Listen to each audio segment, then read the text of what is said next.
राम. आपल्या सर्वांच्या हृदयस्थ वसणाऱ्या आत्मारामास साष्टांग प्रणिपात करून गोस्वामी तुलसीदास रचित या रामचरित मानसच्या मंगलाचरणाचा जो आपण अभ्यास करत आहोत, श्रोते हो, हे आपलाच कथाचिंतन क्रमांक 6. आपण कालच्या टप्प्यामध्ये संत समाजाची वंदना बघितली. हा संत समाज म्हणजे चालतं बोलतं प्रयाग क्षेत्र आहे. ज्याने या प्रयाग क्षेत्र रूपी संत समाजाची संग केला, ज्याने आपलं सर्वस्व त्यांच्याशी समरस केलं, त्याच्या जीवनामध्ये नेमकी काय क्रांती होते, ही सत्संगती आपल्या जीवनामध्ये आम्हाला काय प्राप्त करून देते, याचं चिंतन गोस्वामी तुलसीदासजी आपल्याला या चौपायांच्या आधाराने सांगू लागतात. सर्वप्रथम या चौपायांचं आपण थोडंसं गायन करूयात. चौपायांचं गायन करण्याचं मुख्य प्रयोजन म्हणजे तुम्हा आम्हा प्रत्येकाला या शब्दांची नीट ओळख व्हावी आणि या चौपाया गाता गाताच त्यामधला भाव देखील आपल्या अंतःकरणामध्ये प्रकट व्हावा. गोस्वामीजी म्हणतायत, मज्जन फल पेखिय तत्काला, काक होई पीक बकऊ मराला, सुनिया चरज करे जनि कोई, सतसंगती महिमा नहीं गोई, बाल्मीक नारद घट जोनी, निज निज मुख निकही निज होनी, जलचर थल चरण भचरनाना, जे जड़ चेतन जीव जहाना, मति कीरति गति भूति भलाई, जब जेहि जतन जहाँ जेहि पाई, सो सानब सतसंग प्रभाऊ, लोक हूँ बेदन आन उपाऊ, बिनु सतसंग विवेक न होई, राम कृपा बिनु सुलभ न सोई, सतसंगत मुद मंगल मूला, सोई फल सीधी सब साधन फूला, सठ सुधरहि सतसंगति पाई, पारस परस कुधात सुहाई, विधि बस सूजन कुसंगत परही, फनि मनि सम निज गुण अनुसरही, विधि हरिहर कवि को विद्वानी, कहत साधु महिमा सकुचानी, सोमोसन कहीं जातन कैसे, साक बनिक मनी गुणगन जैसे, बंदउ संत समान चित, हित अनहित नहीं कोई, अंजलिगत शुभ सुमन जिमी, सम सुगंध कर दोई, संत सरल चित जगत हित, जानि सुभाउ सनेहु, बाल विनय सुनि करि कृपा, राम चरण रति देहु, सियावर रामचंद्र प्रिय हो. गोस्वामीजी आम्हाला या संत संगतीचा, या संत विचारांशी जो अत्यंतिक समरस झालाय, ज्याने आपलं संपूर्ण जीवन या संत विचारांशी तादात्म्य होऊन तो जगलाय, त्याच्या जीवनामध्ये नेमकं त्याला काय क्रांती प्राप्त होते, असा एक विलक्षण संदर्भ या चौपायांमध्ये दिला आहे. गोस्वामीजी म्हणतात, मज्जन फल पेखिय तत्काला. या तीर्थराज रूपी संत समाजामध्ये ज्याने स्नान केलं त्याला या स्नानाचं तात्काळ फळ मिळतं. जगद्गुरु तुकाराम महाराज देखील आपल्याला म्हणतात ना, आपणा सारिखे करीती तात्काळ. हा तात्काळ शब्द फार महत्वाचा आहे. गोस्वामीजींनी त्याला तत्काला असा शब्द अवधमधला वापरलेला आहे. या संत समाजामध्ये ज्याने मनापासून स्नान केलेलं आहे, इथं मनापासून समरस होणं हे अत्यावश्यक आहे. नाहीतर श्री महाराजांच्या चरित्रातला तो प्रसंग आपल्याला माहित आहेच की महाराजांना एकदा विचारलं की महाराज, गंगेच्या स्नानासाठी इतकी लोक येतात, पण प्रत्येकाला आपण गंगेमध्ये स्नान केल्यानंतर आपण पूर्णपणे पवित्र झालो आहोत असा भाव का बरं निर्माण होत नाही? यावरती श्री महाराज म्हणाले की आमची तशी खरी भावना नाहीये, आम्ही त्या निष्ठेने तिथं जात नाही. आम्ही संताच्या दारामध्ये जातो, पण काय करतो? संताकडे जाऊन प्रपंचाच्या गोष्टी मागतो, संताकडे जाऊन दृश्यातल्या गोष्टी मागतो, आमच्या इच्छेसारख्या गोष्टी आम्ही संताकडे मागतो. आणि श्री महाराज म्हणायचे की तुम्ही जर तुमचं मागणं बंद केलं तर तुमची झोळी फाटून जाईल, अशी मला वस्तू तुम्हाला द्यायची आहे. त्यामुळे सत्संगतीमध्ये या संताने ज्यामध्ये आपला प्राण ठेवलेला आहे, त्याने आपल्याला जे वचन दिलेलं आहे त्या पद्धतीने केवळ त्याच्या विचारांमध्ये आपलं कुठलंही मागणं न ठेवता आपण तिथं जाणं अत्यंतिक गरजेचं आहे. नाहीतर श्री महाराज म्हणायचे, आमची सत्संगती कशी आहे? जशी एक रेल्वे काशी यात्रेला दररोज जाते, पण त्या रेल्वेला जसं पुण्य मिळत नाही तसं आम्ही संताच्या दारामध्ये जाऊन केवळ रिकाम्या हाताने परत येतो. संत हृदयाला अत्यंत कळवळा होणारी गोष्ट आहे की एखादा जीव त्याच्यापर्यंत येतो, परंतु त्या सत्संगतीमध्ये आपलं मन रमवू शकत नाही. ज्याने या सत्संगतीमध्ये आपलं मन रमवलं, गोस्वामीजी म्हणतात, काक होई पिक बक उमराला. कावळ्याची कोकिळ होते आणि एखाद्या बगळ्याचा राजहंस होतो. आपल्याला वाटेल हा काही चमत्कार आहे का? सत्संगतीमध्ये स्नान केलं असता तत्काळ मिळणारं फळ आहे की कावळ्याची कोकिळा आणि बगळ्याचा राजहंस? म्हणजे नेमकं एका साधकाच्या दृष्टीने याचा अर्थ काय? अर्थ अगदी सोपा आहे. श्री महाराज म्हणायचे की साधक हा त्याच्या वाणीतून आणि त्याच्या डोळ्यातून आपल्याला कळाला पाहिजे. तो कुठल्या गुरुचा आहे, त्या गुरुचं नाव न घेता त्याच्या आचरणातून त्याचा गुरु कोण आहे हे कळालं पाहिजे. आम्ही आज वाणीच्या आधाराने अनंत लोकांची हृदय मन एक प्रकारे तोडत असतो. आमची वाणी कठोर आहे. कोणासारखी? कावळ्यासारखी. त्या कावळ्यासारखे देखील आम्ही भक्ष्य अभक्ष्य खाणारी मंडळी एकंदर कर्कश आवाजामध्ये ओरडून लोकांना कांठळ्या बसतील, नकोसं वाटेल अशा पद्धतीची आमची वाणी असेल. लोकांच्या हृदयाला दुःख होईल, त्यांचं मन कुठल्या पद्धतीने दुखावलं जाईल अशा पद्धतीने आम्ही वाणी उच्चारतो. पण जो संताचा आहे, जो सद्गुरूचा आहे, श्री महाराज म्हणतात, गोड सदा बोलावे, नम्रपणे सर्व लोक प्रिय व्हावे. हे गोड होणं, हे नम्र होणं म्हणजेच आपल्या जीवनामध्ये कोकिळ होणं आहे.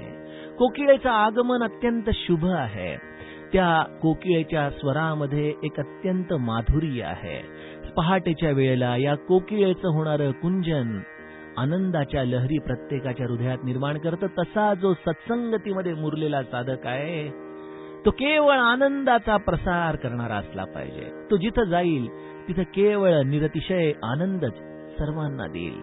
त्यामुळं कावळ्याची कोकिळा होणं म्हणजे मधुर वाणी होणं, कुणाचं हृदय न दुखावणं, कठोरता सोडणं, भक्ष्य अभक्ष्य या गोष्टींचा विचार करून जगणं.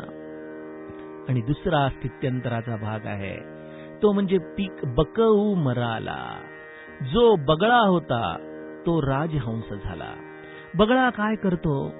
सोंग घेऊन बसतो बघा, पाण्यामध्ये डोळे मिटून केवळ असा उभा राहतो की जसा जणू काही तो ध्यानस्थ आहे, पण आतमध्ये मात्र विषय चालू आहेत आणि लक्ष येणाऱ्या एखाद्या आपल्या भक्ष्याकडे आहे. तसा एखादा ढोंगी साधक हा बगळ्यासारखा असतो, जो प्रपंचाचाच विचार करतोय, प्रपंचामध्येच आसक्त आहे आणि स्वतः मात्र बाहेरून आपण खूप मोठे साधक आहोत असा आव आणतोय. सत्संगती आमच्या जीवनातून प्रथमतः ढोंग काढून टाकते. श्री महाराज म्हणायचे की परमार्थामध्ये ढोंग हा एक खूप मोठा अडथळा आहे. जो या बगळ्यासारख्या ढोंगाचा त्याग करतो आणि जीवनामध्ये राजहंस रूपी विवेकाला धारण करतो, असा हा सत्संगतीमध्ये स्नान केल्याचा महिमा गोस्वामीजी आपल्याला सांगतात. या सत्संगतीमधून सगळ्यात मोठी गोष्ट प्राप्त होती ती म्हणजे विवेकाची. आजच्या काळामध्ये आपण बघतो लोक अत्यंत सुशिक्षित असतात, मोठ्या मोठ्या डिग्रीज त्यांनी मिळवलेल्या असतात, पण या सुशिक्षित लोकांमध्ये सुविद्य किती जण आहेत हा एक मोठा प्रश्नच राहतो. उदाहरण द्यायचं झालं तर आपण एखाद्या डॉक्टरचा विचार करावा जो रुग्णांना पथ्य सांगतो, कॅन्सरसाठी तंबाखू अत्यंत घातक आहे हे देखील सांगतो, परंतु कित्येक डॉक्टर हे माहीत असूनही स्वतः धूम्रपानाच्या अधीन जातात, होय की नाही? म्हणजे हा सुशिक्षितपणा आणि हा सुविद्यपणामधला फरक असतो. तसं आम्ही आमच्या जीवनामध्ये कदाचित या शैक्षणिक पदव्या तर अनेक मिळवूत, परंतु विवेकाच्या आधाराने मात्र आम्ही आमच्या जीवनामध्ये प्रगती करू शकत नाही. कुठं मिळतो हा विवेक? कोणाकडे जाऊन प्राप्त करायचा हा विवेक? दासबोधामध्ये संपूर्ण समर्थांचं तत्वज्ञान हे विवेकावरती आधारित आहे. हा विवेक जर कोणाकडे प्राप्त होत असेल तर गोस्वामीजी म्हणतात, बिनु सत्संग विवेक न होई.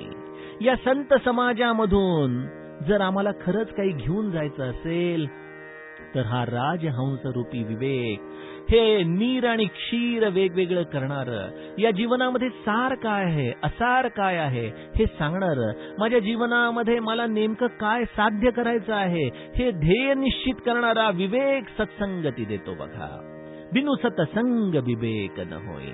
बाकी विवेकाची प्राप्ती देणारी कुठलीही युनिव्हर्सिटी नाही, कुठलीही शाळा नाही, केवळ सत्संगती आम्हाला विवेक देऊ शकते.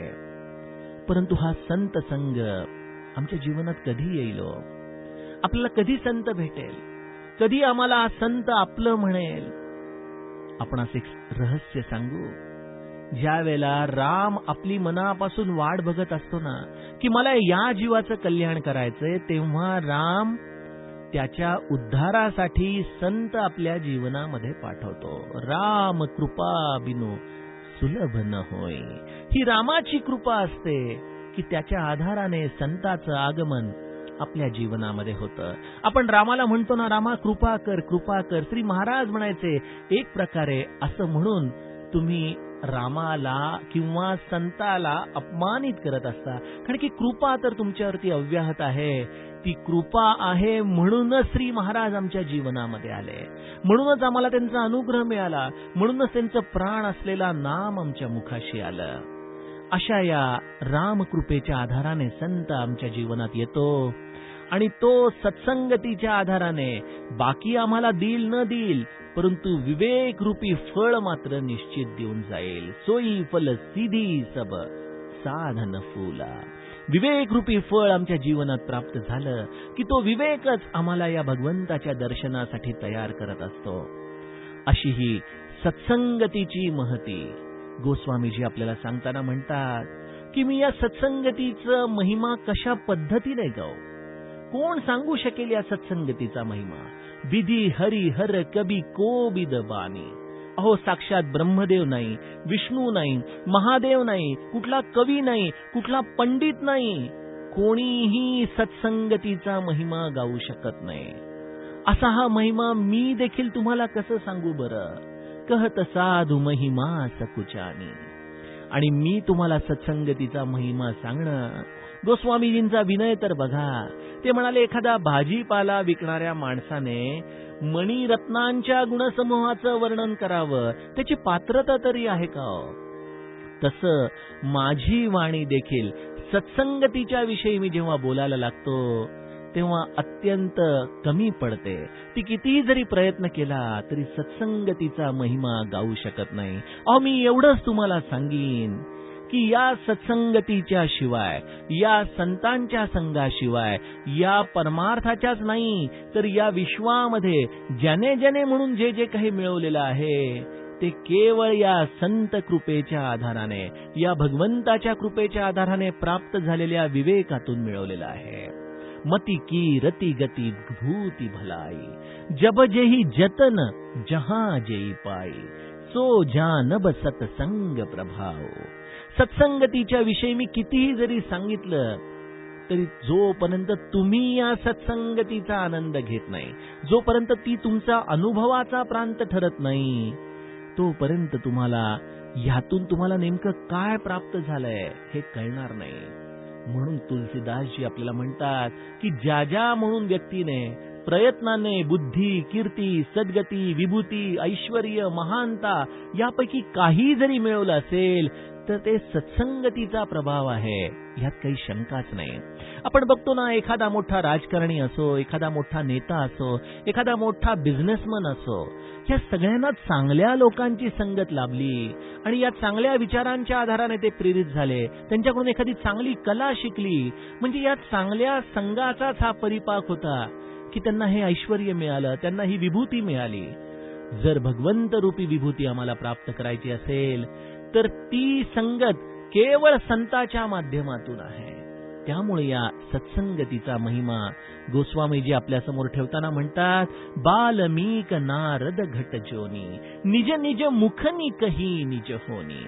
अहो मीच काय, प्रत्यक्ष वाल्मिकी ऋषी घ्या, नारदांचं घ्या किंवा अगस्ती ऋषींचं चरित्र घ्या, या प्रत्येक संताने आपल्याला मिळालेलं हे परमपद कोणामुळे प्राप्त झालं आहे याचं एकमुखाने उत्तर दिलंय आणि ते म्हणजे सत्संगतीचं आहे. नारद आणि अगस्ती ऋषींचं चरित्र तर अत्यंत मोठं आहे, पण आपल्या सगळ्यांना परिचित असलेलं वाल्या ते वाल्मिकी हे स्थित्यंतर कोणामुळे झालं? आपण दासबोधामध्ये वाल्मिकी स्तवन केलेलंच आहे. वाल्या ते वाल्मिकी या स्थित्यंतरामध्ये जर कुठला एकमेव घटक कारणीभूत असेल तर तो म्हणजे नारदांचा त्याच्या या मिळालेल्या वाल्यारूपी अज्ञानाला संग, आणि या संगापायी वाल्याचे वाल्मिकी झाले. इथे एक प्रश्न आपल्या मनामध्ये येऊ शकेल आणि अर्थातच हा स्वाभाविक आहे की संताच्या संगतीने एखादा अज्ञानी जीव, एखादा व्यभिचारी कुसंग जीव हा उत्तम होऊ शकतो, चांगला होऊ शकतो. परंतु कधी असं घडलं आहे का की एखाद्या अज्ञानी, एखाद्या कुसंगती माणसाच्या मध्ये संत गेला आणि या संताच्या बरोबर राहिल्याने या कुसंगतीचा मनुष्य तर सुधारला नाही, पण संत मात्र आपलं चांगुलपण घालवून बसला आहे. श्री महाराजांच्या जीवनामध्ये असा एक प्रसंग आहे की महाराज नैमिषारण्याकडे जात असताना इंदोरच्या पुढे काही भिल्लांच्या टोळीमध्ये आले. भिल्लांना असं वाटलं की महाराजांच्याकडे काहीतरी अद्भुत अशी विद्या आहे. त्यांनी त्या एका गाईचं जे दूध निघत नव्हतं, तिच्या आचळामधून जेव्हा दूध व्हायला लागलं तेव्हा सर्वांना असं वाटलं की यांच्याकडे काहीतरी विशिष्ट विद्या आहे. मग 2 भिल्ल त्यांच्या मागे गेले आणि ती विद्या काय आहे ती आम्हाला सांगा म्हणून त्यांना अनंत प्रकारे श्री महाराजांना प्रथमतः विनवणी केली, नंतर थोडासा धाकटपशाने ते बोलू लागले. शेवटी त्यांनी महाराजांना नागपाशामध्ये जखडून टाकलं. आता या अशा कुसंगतीमध्ये श्री महाराज आहेत. विचार करा, जर आपल्यासारख्या सामान्य माणसाला अशी कुसंगती आली तर आपण हात जोडून म्हणू, बाबा सोड आम्हाला. महाराज तिथं स्वस्थ बसून राहिले. किती दिवस, किती तास? तब्बल 48 तास महाराज त्या नागपाशामध्ये बसून राहिले. आणि जेव्हा त्यांनी या सर्व लोकांचा आता एक प्रकारे अंत झालेला आहे, त्यांच्या या कुसंगतीचा अंत झालेला आहे, हे बघितल्यानंतर त्यांना आपलं शिष्यत्व दिलं. अशा प्रकारे संत कुसंगतीमध्ये जरी सापडला तर गोस्वामीजी म्हणतात की तो स्वतःला कशा पद्धतीने सांभाळतो. सठ सुध रही सत्संगती पाई, पारस परस कुधात सुहाई. संताच्या संगतीने तर कुसज्जन नक्कीच सुधारतो, जसं परिसाच्या स्पर्शाने सोनं तयार होतं. पण जर त्याच्या प्रारब्धवश संत जर कुसंगतीमध्ये पडला तर जसा सर्प आपल्या मण्याला अत्यंत जीवाभावाने सांभाळतो त्या पद्धतीने फनी मनी सम निज गुण अनुसरही, स्वतःच्या सद्गुणांचा सांभाळ संत त्या पद्धतीने कुसंगतीमध्ये करत असतो. म्हणजे हे जे संत चरित्र आपण अत्यंत कापसाच्या बोंडाप्रमाणे विशुद्ध आहे हे बघितलं, तेच समर्थांच्या जीवनामध्ये काय, श्री महाराजांच्या जीवनामध्ये काय, त्यांनी या बहुजनांमध्ये राहून देखील स्वतःचं चारित्र्य, स्वतःचं आचरण, स्वतःचे गुण किती सावधानतेने सांभाळले असतील. त्यामुळे या संतांनी वारंवार सावधानता हा परवलीचा शब्द आपल्याला दिला. अशा या संतांची वंदना अंतिम टप्प्यामध्ये गोस्वामीजी आपल्याला करताना म्हणतात की संताची ही संगत हा जीवनामध्ये मिळणारा प्रत्येकाला अधिकार आहे. बंधू संत समान चित, तिथं कुठल्याही प्रकारे वशिल्याची गरज नाही. या संतांची अवस्था अशी आहे की कोणी कुसंगतीमधून आला, कोणी त्यांचं अनहित करण्यासाठी आला, तरी देखील संत त्याच्या जीवनाला मांगल्याने भरून टाकतात. जसं फुलं तोडणाऱ्या हाताला देखील फुलं सुगंधित करतात आणि ज्या हातावरती फूल ठेवलं जातं तो हात देखील सुगंधित होतो. असं हे संत सरलचित जगत हित, केवळ जगताच्या हितासाठी हे चालते बोलते देव या पृथ्वी तलावरती आले. आणि त्यांचा स्वभाव गोस्वामीजी म्हणतात मी जाणतो. त्यांना जाणण्याचा एकच मार्ग आहे, जे माझे सद्गुरू मला म्हणतात की संताकडं काय किंवा भगवंताकडं काय, आपण एक लहान मूल होऊन जावं. बाल विनय सुनी करी कृपा, राम चरण रती देहू. जो अत्यंत लहान मुलासारखा निरागस होऊन संतांच्या जवळ गेला, संत त्याला अत्यंत प्रेमाने नाहूमाखू घालतात आणि त्याच्या या निरागस भाबड्या भावाचं त्याला जणू काही एक बक्षीस म्हणून प्रभू रामचंद्रांचं प्रेम त्याच्या जीवनामध्ये देतात. अशी ही सत्संगतीचं विलक्षण कौतुक गोस्वामीजी आपल्याला सांगतात. जानकी जीवन स्मरण जय जय राम.